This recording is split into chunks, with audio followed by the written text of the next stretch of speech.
બીજી વધારાની માહિતી યોગેશભાઈ આપે છે.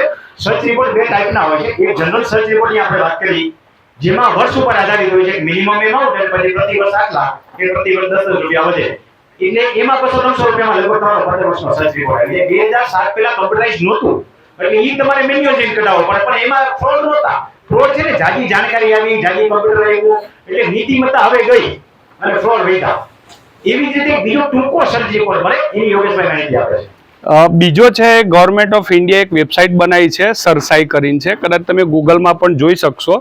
સરસાઈ રિપોર્ટ, તમારે સરસાઈ રિપોર્ટમાં પણ આ જ લખવાનું છે કે તમારું ગામ, તમારો જિલ્લો, તમારો તાલુકો, તમારો પ્રોપર્ટી નંબર, અને 12 રૂપિયા કપાય છે. કેટલા?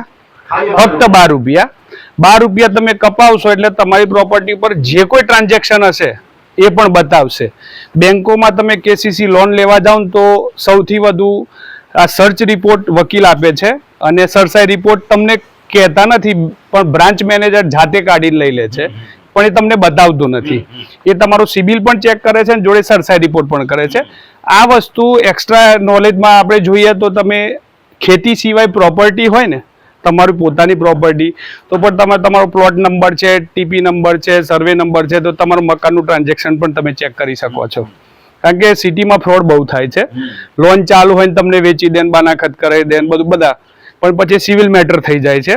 એટલે આ જાગૃતિ માટે સાહેબનો બહુ સારો સબ્જેક્ટ છે સર્ચ રિપોર્ટ, કે દરેક જાતે શીખે તો બહુ ઇઝી છે.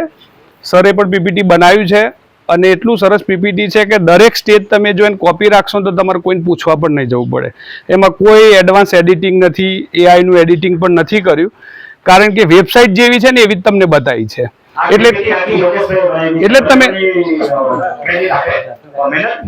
એટલે આપણે થીમ ચેન્જ એટલે નથી કર્યું કોઈ, કે તમે જાતે કરો ને ત્યારે તમે વિડીયો જોઈને કરી શકશો, તમારે કોઈને પૂછવું નહીં પડે. અને તમે સાહેબનો આભાર પણ કરશો કે સાહેબ અમારા જમીનમાં કેટલા ટ્રાન્ઝેક્શન થાય ને અમને હવે ખબર પડી છે.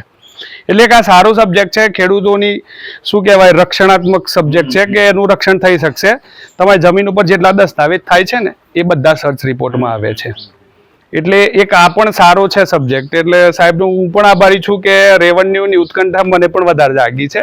હું બહુ દૂરથી આવું છું, પણ એવરેજ આવું છું સરનો લાભ લેવા, કારણ કે આ ગંગા એવી છે કે જેટલા ડૂબકી મારો એટલા પુણ્યશાળી બની જવાય છે.